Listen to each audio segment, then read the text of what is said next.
Հայոց ցեղասպանության հերթական հիշատակի օրը պարզապես հիշեցում չէ մեզ անցյալի մասին։ Այս օրը մեզ հիշեցում է ուժեղ լինելու մասին։ Մեր հայրենակիցները կոտորվեցին նաև այն պատճառով, որ չունեինք ուժեղ ու կազմակերպված պետություն, որը կպաշտպաներ իր ժողովրդի անվտանգությունը։ Այսօր մենք կանգնած ենք նույն հարցի առջև։ Պատրաստ ենք ունենալ ուժեղ պետություն, թե ուզում ենք շարունակել այս կորստաբեր ընթացքը թույլ իշխանությունների հետ։ Մեր հասարակությունը փոփոխություն է ուզում ու այդ փոփոխության սպասումը կապված է Սամվել Կարապետյանի հետ։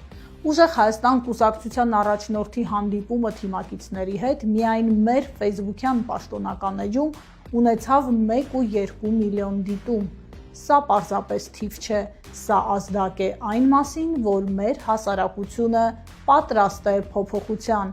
մեր հասարակությունը պատրաստ է ուժեղ առաջնորդության, որը գլուխ չի խոնարհում հակառակորդի առջև ու պաշտպանում է իր երկրի շահերը, մեր հասարակությունը պատրաստ է այլևս թույլ չլինելու։